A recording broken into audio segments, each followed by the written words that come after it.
कभी आपने देखा है सैनपुर में? सैनपुर में महाजन अक्सर आपका अनुभव सब बताते हैं। महाजन, हाँ, वो एक महाजन कभी कभी आते थे। हाँ, वहाँ कई वर्ष रहे, बाबा सरकार की तपोभूमि श्री स्वामी मग्नानंद सरस्वती। हाँ, उस समय केवल हम 2 लोग ही थे पूरे पूरे बगीचे में। एक पंजीरी बाबा पीछे थे और आगे हम थे। दिन में कभी कोई गंगा स्नान करने आ जाए, 24 घंटे में 2 रोटी और अरहर की दाल, इतना ही भोजन में वहां था ही नहीं कुछ।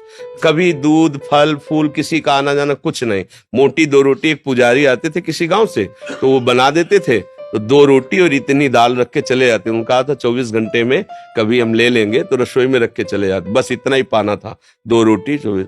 और सांप बिच्छी तो वहां अब पता नहीं है कि नहीं, पीछे ऐसे थे जैसे चीता होते ना, ऐसे हजारों सांप, हजारों बिच्छियां उस समय। तो किसी का आला जला था, ले रात दिन भजन में। वहां बड़ा तपोभूमि है पर बहुत पावन भूमि है। ऐसे गंगा जी समीप बैठते हैं, रात्रि में जब निकल के बैठे ऐसे सांप जाते थे फंड काढ़े हुए। बस ये दृढ़ निश्चय था कि अगर प्रारब्ध में इसको काटना है तो कहीं भी बैठो काट लेगा, अगर प्रारब्ध में नहीं तो नहीं। तो पास से निकल जाते थे, पद्मासन लगाए जैसे बैठे, ऐसे जटाए थी ऐसे डाले रात्रि में। जहाँ पशु के नीचे बैठ कर तो वो फूस की झोपड़ी बताए थे, वो उसी जगह फिर वो उसका 6 महीने के अंदर हो गया था उसका। जी जी। एक बार क्या हुआ कि वहां का एक गुंडा था जो उसी की, हाँ, कुछ महीने के अंदर। हाँ, तो हम ऐसे गेट की तरफ बैठे थे ऐसे, तो मोटरसाइकिल से जूता पहनकर आया। तो हमें कुछ पता नहीं था, पर हम उससे कहा, भाई 4-5 वयोवृद्ध बैठे थे, हम कहा भाई आपसे प्रार्थना है, बाबा सरकार की तपोभूमि है, आपको यहाँ गाड़ी और जूता सहित नहीं आना चाहिए। तो उसने गाड़ी खड़ी की, हमारी तरफ ऐसे देखा जैसे शेर अपने शिकार को देखता है। हम बाबा जी फटे पुराने कपड़े, वहां तो बड़ा अकिंचन स्वरूप है। तो वो गया ऐसे जूता पहने, तो हम कहा कि कैसा अभद्र आदमी है कि संतों की बात भी नहीं मानता है। बोले महाराज आप बेकार बोल दिए। तो कहा क्यों?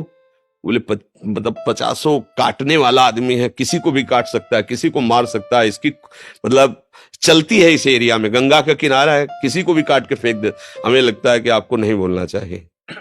लौट के जब आया तो वो गाड़ी थोड़ी देर स्टार्ट, हम कहा भाई यहाँ स्टार्ट नहीं करना, बाहर जाओ, यहाँ स्टार्ट नहीं होगी। मतलब हम कोई सिद्धि नहीं दिखा रहे थे, हम उसे कह रहे थे कि आप बाहर ले जाओ बाहर। और लाख स्टार्ट किया लेकिन स्टार्ट नहीं हुई। तो हमने उससे कहा कि एक पावर है जिसको तुम जानते नहीं, बाहर जाओ यहाँ।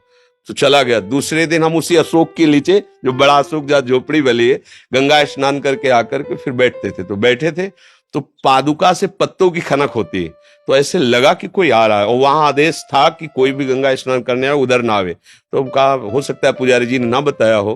तो ऐसे दृष्टि गई तो देखा वही आदमी। तो थोड़ा मन में आया कि क्रूर स्वभाव का आदमी, पता नहीं चला। शांत बैठे रहे। उन्होंने देखा, ए बाबा, कहा जी ऐसे कर जी। तो उसने पहले पिस्तौल निकाली और सामने रखा, बोले इसको जानते हो? हम कहा इतना तो जानते हैं कि ऐसे गोली चलती है। फिर उसने करोली चाकू निकाली, सामने रखा, बोला इसको जानते हो? हम कहा तीसरा निकालने के पहले हम इसको दिखा दे। कमंडल खोला, गंगा जल दिखाया, हम कहा इसको जानते हो? हम कहा तू है और हम है, और हाथ में गंगा जल लिया। हम कहा उठा पिस्तौल, दूसरा नहीं है, और चाकू उठा। अगर हमने संकल्प कर दिया तो तू अगर अभी नष्ट ना हो जाए तो बता। हम तुमने कहा बाबा जी को तुम खिलवाड़ समझता है क्या? पिस्तौल ली, चली गई। आपने जल लिया, उसी जल में फिर समाहित हो गया। तो भागवतिक बल एक अलौकिक बल होता है।